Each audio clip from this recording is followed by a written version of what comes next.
How the Tiny People Grew Tall, an original creation tale by Nancy Wood, illustrated by Rebecca Walsh. A long time ago, when everything was new, the tiny people lived in the center of the earth. It was hot and crowded. The tiniest person was smaller than the others, only half their size, but he was smart and bold. "Let's get out of here," he said, but no one knew how to go about it. They were stuck there in the dark until one day a star crashed into the earth and made a hole high above their heads. The tiny people looked up. They saw clear blue sky and sunlight streaming down. "If only we could reach that hole, we might get out," said the tiniest person.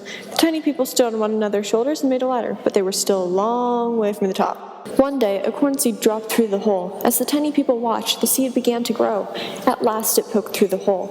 "Come on," said the tiniest person. He swung himself up on a tassel. "Let's go." The tiny people pulled themselves up. Their arms ached. They were afraid to be so high in the air, but they kept on going.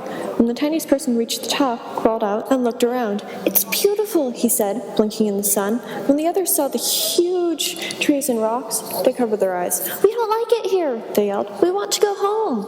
They ran back to the hole, but it had closed up. "What shall we do?" they cried. Animals gathered from far and near to watch as the tiny people huddled together.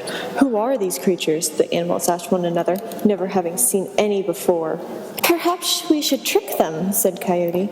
"I'll ask them into my house, and I won't let them out." "Perhaps we should help them," said Bear. "They look harmless to me." "Perhaps we should eat them," said Lion. "They'd make a nice little meal." "I have a better idea," said Eagle. "Come with me, little ones. I'll take you for a ride to the Sky Kingdom."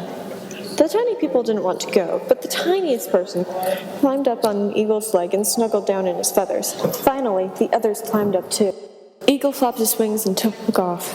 He showed them the world from above. "See, it's not so bad," he said. The tiny people enjoyed flying through the sky. They noticed that the clouds were made of dreams.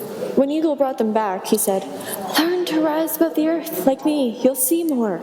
The tiny people looked at each other, and to their amazement, they had grown a little bit taller. By now they could almost see over the top of the grass. "Thank you," they said as Eagle flew away. But the strangeness of the world still scared them, so they hid in the hollow of a dead tree. Then Turtle came crawling by. He noticed the tiny people stuffed into the tree. "What are you doing in there?" he said. "Trying to disappear," the tiniest person said. The others huddled together. What a big mouth Turtle had! Turtle crawled closer. There were so many little creatures, each not much bigger than one of his toes. "Get on my back," Turtle said. But most of the tiny people pushed deeper into the tree. "Come on," said the tiniest person, anxious to see the countryside close up. He climbed on Turtle's back. "Let's go for a ride." "We aren't going anywhere," chorused the others, but they were curious. Soon one, then the next, climbed on Turtle's back, and off they went. Slowly, Turtle took them all across the field. Now and then he stopped so the tiny people could eat. They sampled wild berries and found they loved them. They ate nuts and seeds that had fallen to the ground. They drank rainwater from a hollow in a rock. Ready to settle down. All the other animals and birds now came to help the tiny people build a home. Coyote brought them fire in his mouth. Beaver taught them to build houses out of mud. Fox showed them how to hunt with tiny bows and arrows. Magpie showed them how to plant corn. From all these lessons came the knowledge they would need to survive. After many seasons, the tiny people grew as tall as young trees. Their skin turned the deep red color of the earth. Their hair was the color of ravens' wings. Their bones were as strong as bears. And the tiniest person grew to be the tallest one of all. He was their leader, admired far and wide for his wisdom and courage. One day, Turtle stuck his head out of his shell and watched the tiny people having a dance. "People learn from animals," he thought.